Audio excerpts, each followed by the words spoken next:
اپنی ایک درخواست جمع کروائی ہے جس میں کہ ہم چیف جسٹس آف پاکستان سے یہ گزارش کر رہے ہیں کہ آئین کی article 184(3) read with Supreme Court rules 1980 rule 32(2) ہماری ایک پٹیشن داخل کی جائے، انٹرٹین کی جائے، جس میں ہم درخواست کر رہے ہیں چیف جسٹس صاحب سے کہ ایک جوڈیشل کمیشن وہ تشکیل دیں۔ وہ جوڈیشل کمیشن جس کی ہم درخواست کر رہے ہیں، ہم سمجھتے ہیں کہ بہت سے امپورٹنٹ ایونٹس رونما ہوئے ہیں اور ان کا پروب درکار ہے۔ بہت سے پاکستانی پارلیمنٹیرینز اور عام شہری حقائق جاننا چاہتے ہیں کہ حقیقت کیا ہے۔ ہمارے آج کے جو لاہور میں جو پٹیشن جمع کروائی گئی ہے سپریم کورٹ کی رجسٹری میں، اس کے ہمارے جو پٹیشنر ہیں وہ ہمارے پارلیمانی لیڈر ہیں پنجاب اسمبلی کے جناب عثمان خان بزدار صاحب، سابق وزیر اعلیٰ، اور اس میں بہت سے ہمارے ممبران صوبائی assembly along with the endorsement of members of the National Assembly یہاں جمع کروائی گئی ہے۔ اسی طرح ہماری ایک پٹیشن اسلام آباد میں جس میں ہمارے سینیٹرز بھی ہیں، ممبران نیشنل اسمبلی بھی ہوں گے، اور وہاں جو قریبی دوست وہاں موجود تھے جن کو وہاں کنوینئنٹ تھا، انہوں نے جمع کروائی ہے۔ کراچی میں ہمارے جو سندھ اسمبلی کے ممبران ہیں، اور پشاور میں ہمارے جو خیبر پختونخوا کے members of the national assembly اور members of the provincial assembly, اسی طرح کوئٹہ میں ہمارے جو پروونشل اسمبلی کے ممبرز ہیں اور جو ممبران پارلیمنٹ ہیں، انہوں نے پٹیشن جمع کروائی ہے۔ ہم چاہ رہے کیا ہیں؟ بنیادی طور پر ہم نے جو پروب کی ہم درخواست کر رہے ہیں، جو جوڈیشل کمیشن کی ہم درخواست کر رہے ہیں، ہم چاہتے ہیں کہ 3 نقطوں پر وہ توجہ دیں۔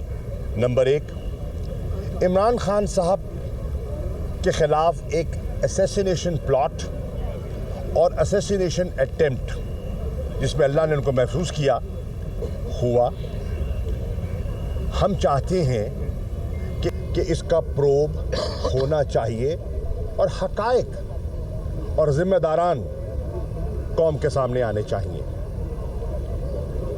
دوسری بات اسی سے اٹیچڈ ہے کہ جب یہ واقعہ رونما ہو جاتا ہے تو ہم ایک FIR رجسٹر کرنے کی جستجو کرتے ہیں، کاوش کرتے ہیں۔ ہماری FIR انٹرٹینڈ نہیں ہوتی، جو کہ کمپلیننٹ کا بنیادی حق ہے۔ اس میں جو ہمارے کمپلیننٹ ہیں وہ نشاندہی کرتے ہیں 3 حضرات کی جو ان کی نظر میں جن کی تحقیق ہونی چاہیے، اور وہ ان کو ایکیوزڈ ٹھہراتے ہیں۔ ہمارا دوسرا نقطہ اس پٹیشن میں ہے کہ ہمارے سٹنگ سینیٹر اعظم سواتی صاحب اور ان کی اہلیہ کی تضحیک اور ایک ایسی دردناک ایک کہانی ہے جو آپ کے سامنے ہے، جس کا ذکر کرتے ہوئے بھی تکلیف ہوتی ہے۔ اس کا پروب کیا جائے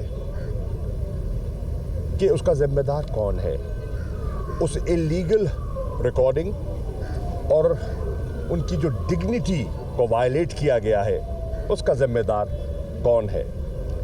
ہماری اس پٹیشن میں تیسری جو ہماری درخواست ہے، جو ہم سمجھتے ہیں کہ اس جوڈیشل کمیشن کو جس پر غور و فکر کرنا چاہیے، وہ ہے ہمارے مشہور جرنلسٹ جناب ارشد شریف صاحب، جن کو کینیا میں قتل کیا گیا، اسیسنیٹ کیا گیا، اور مختلف قسم کی کیاسرائیاں اور مختلف قسم کی کہانیاں جو ہیں وہ آپ کے سامنے ہیں کہ حقائق کیا ہیں۔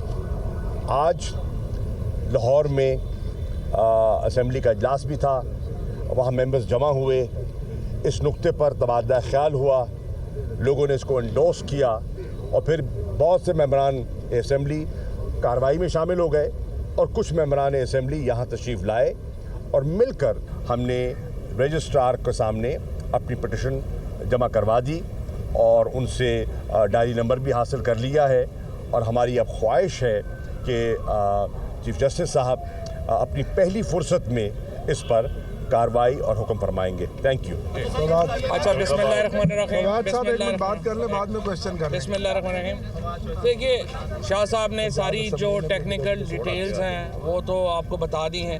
3 بنیادی معاملات ہیں جن کے اوپر ہم سپریم کورٹ سے چاہتے ہیں کہ وہ مہربانی کریں اور نوٹس لیں.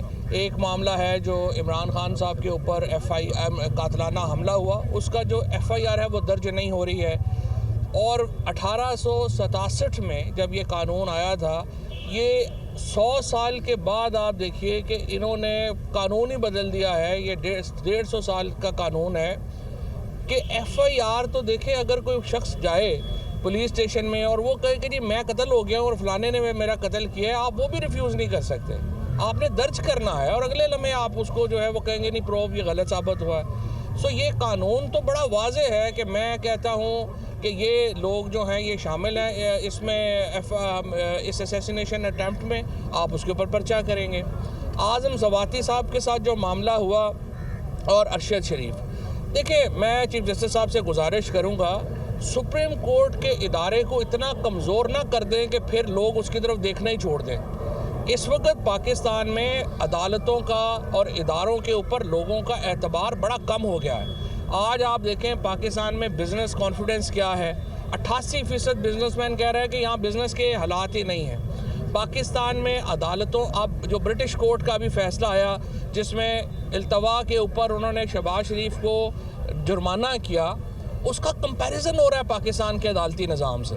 اور یہ میں چیف جسٹس صاحب کو اور جو ہمارے سینئر ججز ہیں اور اسپیشلی ہمارے ہائی کورٹ کے چیف جسٹس صاحبان, دیکھیے آپ کے کمپیریزن ہو رہے ہیں دنیا کے ساتھ, اور پاکستان کی عدالتی نظام کا کوئی تاثر اچھا نہیں جا رہا, اور لگ رہا ہے کہ یہ تو بالکل ایک بنانا ریپبلک بن گیا پاکستان جس میں جو چاہے جو مرضی کرا لے. اس لیے آپ کو ذرا اسرٹ کرنا پڑے گا. اور دوسری بات, پاکستان میں بند کمروں میں فیصلے نہیں ہو سکتے. یہ جو کرائسس بھی ہے, اگر سپریم کورٹ نے آرٹیکل 69 کی نئی تشریح کر کے اور اسپیکر کے اختیارات میں تجاوز نہ کیا ہوتا اور آج ملک میں نئے انتخابات ہو چکے ہوتے, پاکستان آج بہتر صورتحال میں ہوتا. سیاسی فیصلے سیاستدانوں نے کرنے ہوتے ہیں, پارلیمان نے کرنے ہوتے ہیں. جہاں پہ فیصلے نہیں کرنے ہوتے وہاں پہ سپریم کورٹ اور عدالتیں جو ہیں وہ فوراً فیصلوں پہ آ جاتی ہیں, اور جہاں کرنے چاہیے وہاں پہ آپ منتیں ترلے کر کے تھک جاتے ہیں, وہاں پہ وہ ٹس سے مس نہیں ہو رہے ہوتے. سو اس سے عدالتی نظام کا ایک بحران کھڑا ہو گیا ہے پاکستان کے اندر, اور یہی حالات جو ہیں وہ باقی اداروں کے ہیں. پاکستان میں تحریک انصاف اداروں کا احترام بحال کرانے کے لیے یہ جنگ لڑ رہی ہے. ہماری لڑائی آئین کی بحالی کے لیے ہے, جمہوریت کی بحالی کے لیے ہے, اور اداروں کے وقار کی بحالی کے لیے ہے. اداروں نے غلط فیصلوں سے اپنے آپ کو بڑا نقصان پہنچایا ہے. ہمیں اداروں کو اپنے پاؤں پہ اوپر کھڑا کرنا ہے. اسی لیے ہم نے, چاہے وہ آرمی چیف کی تقرری کا معاملہ ہو یا کوئی اور معاملہ ہو, ہم نے متنازعہ نہیں کیا. ہم نے کہا ہے کہ تنازعوں سے بچیں اور اس کو آگے لے کر معاملات کو چلیں. اب بھی میں یہ سمجھتا ہوں کورس کریکشن پاکستان کے اندر ایک کنسنسس ہے, ایک اتفاق رائے ہے کہ جو رجیم چینج آپریشن کیا گیا تھا وہ غلط تھا. رجیم چینج آپریشن کے نتیجے میں پاکستان میں بہت زیادہ عدم استحکام پیدا ہوا ہے. اب آپ کے پاس 2 راستے ہیں, یا تو آپ کورس کریکشن کریں گے اور یا آپ کہیں گے کہ نہیں غلط فیصلہ ہوا ہے لیکن اسی غلط فیصلے کو سارے لوگ مان کے چلیں. لوگ بھیڑ بکریاں نہیں ہیں, لوگوں نے اس طرح سے فیصلوں کو نہیں ماننا. Course correction is the only way forward. آپ اس فیصلے کو درست کریں. ہم اس سلسلے میں ہر ممکن تعاون جو ہے وہ کر رہے ہیں, ہم ہر ممکن تعاون کریں گے بھی. اور ایک بات جو آخری بات یہ ہے, پاکستان میں اس وقت تک معاملہ ٹھیک نہیں ہو سکتے جب تک آپ الٹیمیٹ آربٹر پیپل آف پاکستان کو تسلیم نہیں کرتے. جب تک آپ یہ تسلیم نہیں کرتے کہ لوگوں کا فیصلہ اصل فیصلہ ہے اور تمام اداروں کو, تمام حکمرانوں کو اپنا جو سر ہے وہ تسلیم خم کرنا پڑے گا پاکستان کے لوگوں کے فیصلوں کے آگے.